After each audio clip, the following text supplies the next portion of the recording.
Llega mi tía y me dice, oiga, ¿sabe qué? Mi vecina, que está viva en la otra casa al lado, nos acaba de invitar a tomar tecito, ¿ya? Entonces yo comienzo y digo, qué lata, así como, perdón, yo creo que así como reloj de vieja, así yo estaba así como aquí, así como de tejido, y todo, no estaba bien. Yo lo único que quería que pasaran los días para ir a desvelar. Bueno, y estamos así como en la mesa, como sirviendo pastelitos, panes, todo lo demás. Y esta cuestión que le comenté, porque no se me olvidar, en mi vida se me olvidar, o sea, porque lo vi tanto rato y con tanta claridad que hasta el día de hoy me pregunto así como que realmente nosotros estamos viviendo en un mundo, pero hay muchos otros ahí que están esperando ser descubiertos. Realmente pasan una cantidad de cosas que, como dije una vez, no debieran llamarse paranormales, debieran llamarse normales, porque pasan a cada rato. Lo que pasa es que a nosotros como si nos restringieran las formas de ver el mundo. Pasa lo siguiente, estamos tomando 12, supongo que es donde está el sillón donde estamos, y como más o menos como a esta distancia, aparece un señor que le ha tenido 72 años, casi 75 años, y entra con un bastón, se para acá, y empieza a pegarse, así como, sí suena, el bastón. Y uno así como que se nota que el señor tenía como problema, y uno por respeto no pregunta mucho. Y ya cuando llegaba como 5 minutos, mi mamá le dice, uy, ¿y el caballero es su papá o es su suegro? Entonces yo dice, no lo mire, no lo mire. Y seguimos, y el señor se iba pensando, y como que lo miraba, y cuando lo miraba, ahí empezaba a pegar de nuevo, y pegaba así con un bastón, una parte específica. Entonces viene y dice así como, oye, ¿y él es que ha llegado acá? ¿Qué tiene? Así. Entonces, ya, y mi tía así como que mira a la vecina y dice, así como, dile no. Y ahí yo ya, estaba herido de la vieja. Pero estaba, viene y dice, no, es que ¿sabe qué? Ahí, ese señor no está acá, el fantasma, dice. Entonces, no, si no viene, al parecer, al principio tratamos de sacarle fotos y todo, pero no. Ese señor apunta ahí porque según dice, los fantasmas cuando ven una parte hay tesoro. Claro, como estaban en las partes más tropicales, los piratas del Caribe, como la serie, cuando arrancaban en estos países como Venezuela y todo esto, escondían tesoro y hacían un mapa. Y personas que vivían ahí sabían dónde estaban. Entonces te decían, bueno, a todo esto, después caché que esta gente estaba tan enojada con el fantasma porque el viejo había tocado en varias partes ya y la buena habían hecho un hoyo volar la casa, no se lo tenía hasta la tosa. Entonces, bueno, y seguimos lo diciendo, ¿cómo le dice?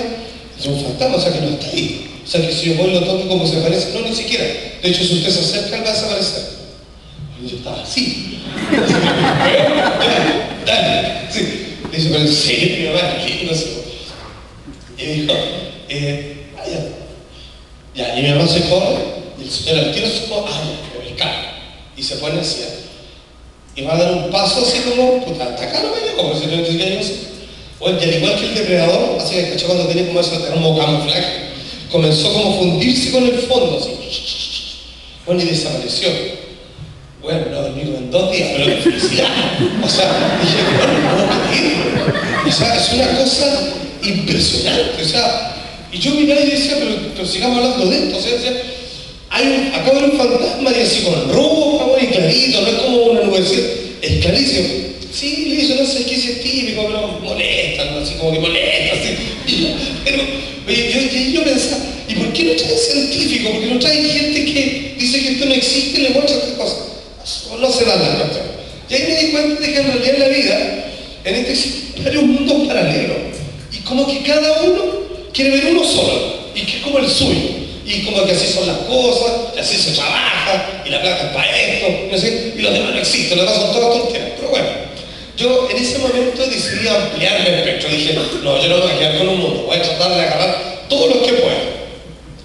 Finalmente comencé a estudiar respecto a la muerte y toda la cuestión, y llegué a una conclusión que en realidad no es mía, sino que más bien, después de estudiar los libros de los primeros espiritistas, como Allan Kardec, hasta terminar con el libro tibetano de los muertos, que es el Bardo Thodol, que es una traducción un poco más larga, significa Sistema de Liberación Post-Mortem a través de la audición, que quiere decir que cuando una persona muere y alguien te va relatando al oído lo que va ocurriendo. Puedes poner el video fantasma y una Red Bull para Sebastián, por favor.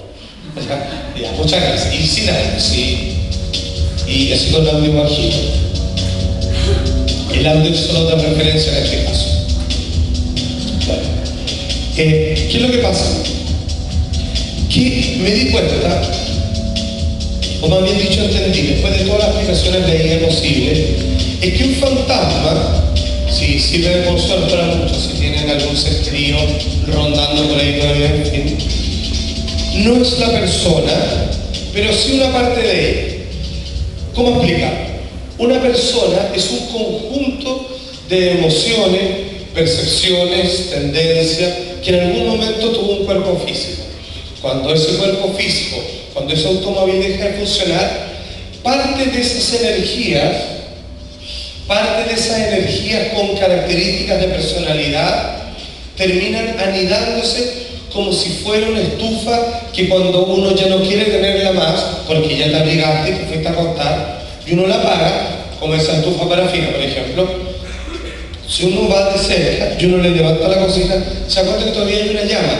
Tú ya la apagaste, tú ya no quieres más calor de esa estufa, sin embargo, sigue funcionando. Eso es como el remanente de energía de una persona que conserva parte de sus gustos, parte de sus rutinas, parte de sus deseos pendientes, como conocer al nieto, cuidar a alguien, darle un recado, decirle a la persona con la que más peleó que en realidad nunca quería pelear, sino que la quería mucho, etcétera, etcétera, y por eso se quedan dando vueltas.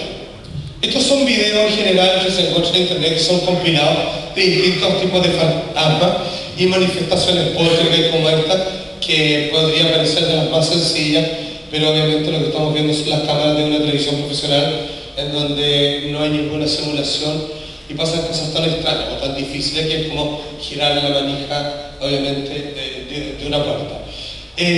Cosas así, digamos, funcionan a cada momento. Siempre son mucho más las personas muertas en la historia que las que están vivas, pese a que vamos ya en casi 7.000 millones de gente. Sin embargo, hay que entender eso. Pero ¿por qué les estoy explicando esto? Porque es de suma importancia entender de que las energías inteligentes, y no quiero parecer con el maestro Yoda, ni místico, ni nada, sino que algo muy aterrizado racional, todos ustedes, todos los que estamos acá, son como una pila inteligente que es capaz de crear realidades. Por eso funciona el rezo, por eso funcionan los mantras, porque cuando todo en conjunto se juntan para desear fuertemente algo, pero con decisión, sin duda, esas cosas terminan creando y existiendo. Es por eso, y aquí de verdad les voy a pedir, no estoy haciendo show, lo estoy diciendo porque la primera vez que hicimos esto y no hice la advertencia, esta presentación que le hicimos en Concepción se vino abajo, se cayó el proyector, se apagaron las luces, tuvimos que hacerla a vela. Y que es la siguiente, Sebastián, por favor. ¿Qué es esto? Ya, pero no empiezo porque se pone la boca negra.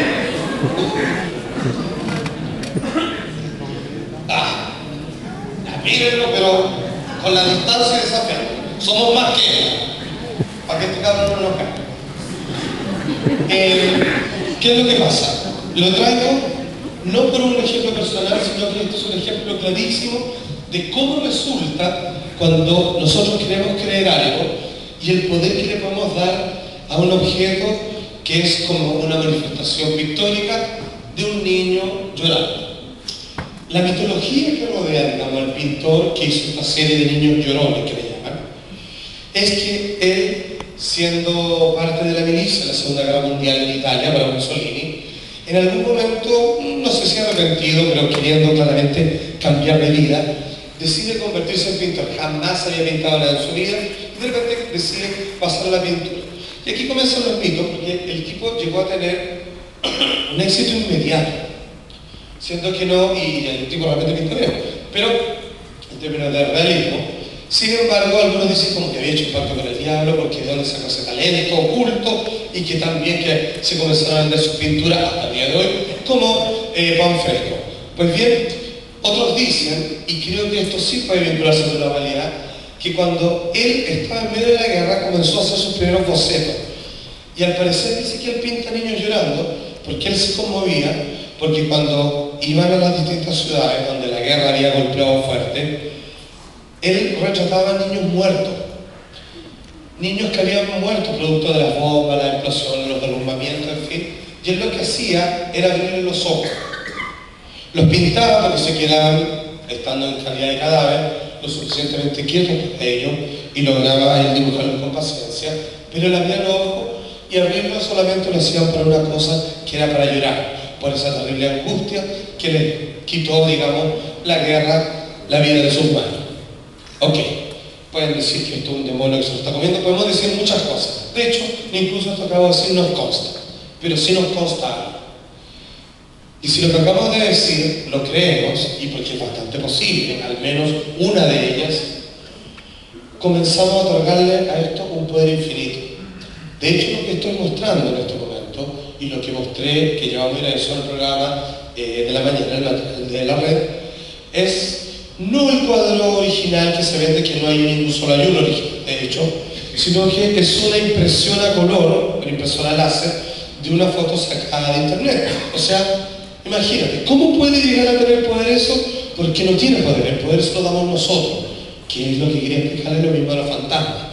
Así como tenemos energía remanente, cuando nosotros miramos esto, que la verdad da nervio porque está pintado con esa técnica que no importa dónde te pares, que ahora el chico te empieza a mirar, pero está siguiendo el maricón. Como que te mira, está nervio, está mirando acá, no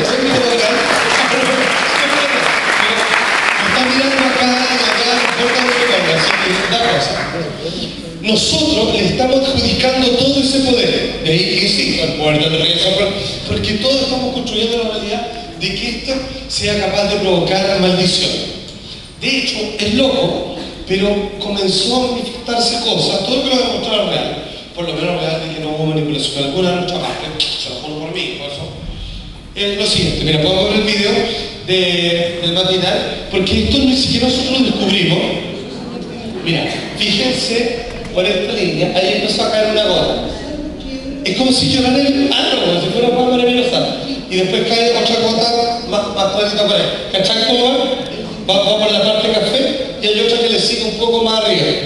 El cuadro siempre lo tuvimos ahí. Nadie le echó agua, siempre lo mordió, nadie lo manipuló, ni mucho menos.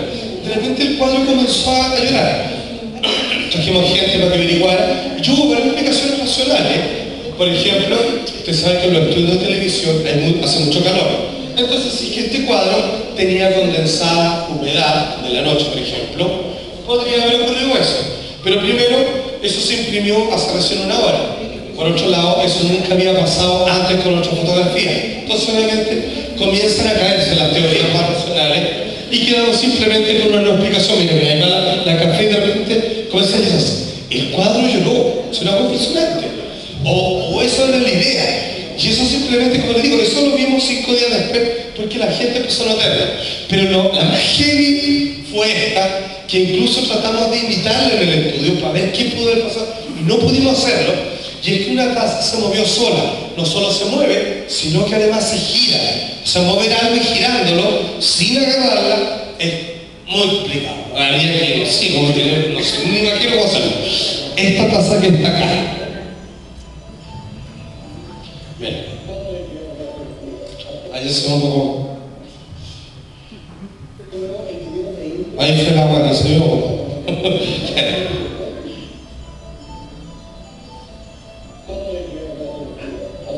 Ahí está muy reventado. A ver, quizá ya se mejora el petróleo nada de nuevo. La de a la derecha hace un pequeño giro y se desplaza.